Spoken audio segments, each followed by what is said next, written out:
Okay, kamusta araw po sa inyo mga kaibigan? Ako po ulit si Dave ng Kakwentuhan TV na bumabati po sa lahat po ng DJ, staff, at iba pong bumubuo ng Radio Bulacan 95.9 ang radyo ng bawat Bulacanyo. At ako po ulit si Dave ng Kakwentuhan TV na sumasaludo po sa inyong lahat. Lalo-lalo na po dito po, nagbigay po ng topic po natin na si DJ Alta, the DJ na someone to love ng FM. At ako naman po si Dave ng Kakwentuhan TV na sasagot po sa topic ni DJ Alta. Ito na po yung topic. Paano kung dumating yung araw na iiwasan ka ng best friend mo? Ano ang gagawin mo? Hayaan mo na lang ba? Or kakausapin mo siya? Siguro, para sa akin, DJ Awesome, kakausapin ko siya. Pero siguro ganito, gawin natin siya ng 3 halimbawa.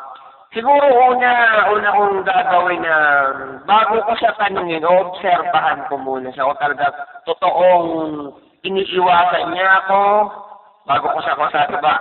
Obserbahan ko muna siya. Kung mo siya lalapitan, di siya kausapin, di ko siya text, di siya tawagan. Hintayin ko kung ano yung para magiging reaction niya, o tatanungin ko sino yung mga nakasawa niya, o baka talaga may mga kailangan na siya asikasuhin.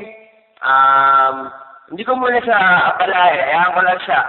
Pag di niya ako inakausap sa loob ng 1 linggo, yun.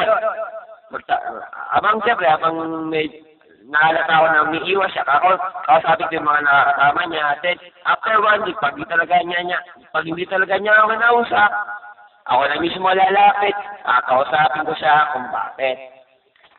Meron naman pagkakataon na pag umiwas sa akin yung best friend ko, kapag hindi, pag alam ko ang dahilan, at hindi naman ako ang dahilan ng pag-iwas siya dahil siguro lumalayo lang siya sa akin kasi ayaw niya akong madamay.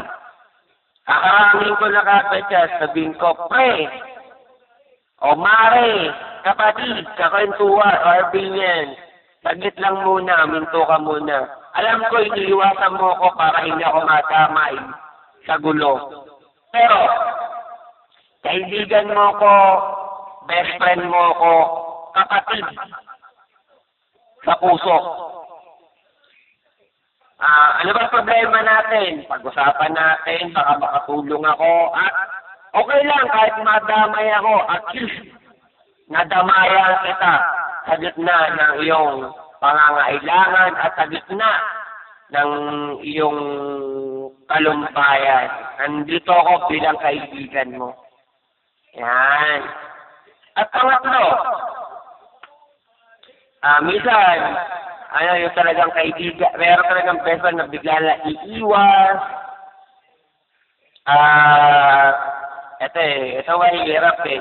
May mga best friend na tong si best, yung si lalaki or si babae, sa kanila. Yung isa, mai-inlove sa best friend niya, yung isa magkakagusto sa iba.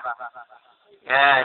Siyempre, yung magkakagusto, pag nalaman nung ba, si lalaki, siyempre, may gustong ibang babae. Kasi babae na best friend niya, nagkakagusto na pala sa kanya. Ngayon, magtataka si lalaki, iiwas sa kanya yung best friend niyang babae.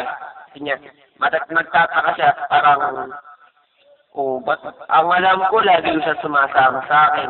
Lagi niya nakikipag-usap, lagi siya nakikipagkwentuhan. Lagi rin siya nakikipagtalo kung ano man ang dapat namin gawin. Ngayon, para yata umiiwas siya. Malalaman niya na, ito si lalaki na nililigawan. Doon pa niya malalaman sa nililigawan niya na kinausap siya ng best friend niya, na umamin yung best friend niya doon sa nililigawan ni lalaki na may gusto siya at magpapaubaya ko si babaeng best friend para lumigay yung lalaki niyang best friend na kaya niya na hindi niya aaminin yung nararamdaman niya para ipaubaya niya sa babaeng nililigawan at ang hiling lang niya is sana ingatan siya at mahalin. Pero pag niloko, sabi niya, parang ba, dati sabi ng babae na, sinabi na kayo ng best friend mo na may gusto siya sa'yo.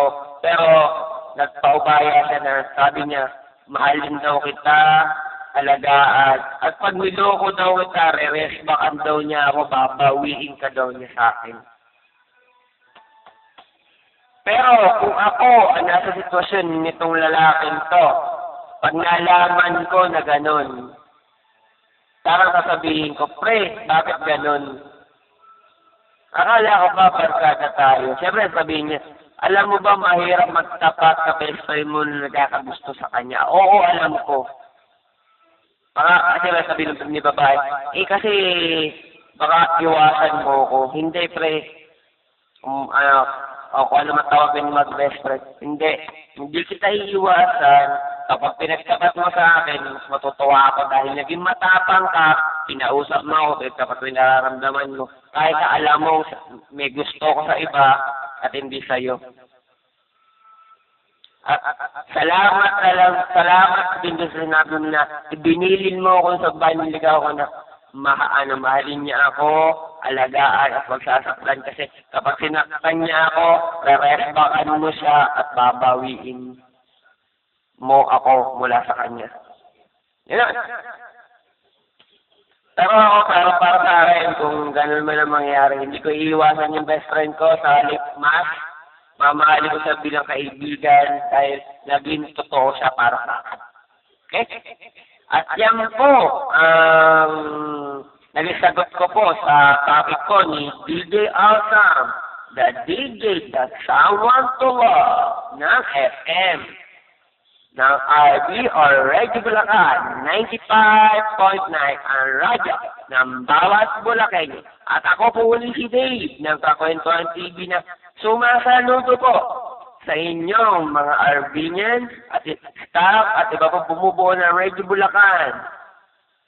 At sana po ay magpatuloy pa po kayo sa pagpapasaya, pagbibigay ng payo at pagbibigay ng serbisyong totoo para sa mga kababayan ng Bulacan. At hindi lang po sa mga kapwa natin Bulacan, pati na rin po sa mga iba nating kababayan sa Pilipinas. Ako naman po yung mai-offer nating tulong. At hanggang dito na lang po muna. And God bless para sa inyo lahat. And bye-bye.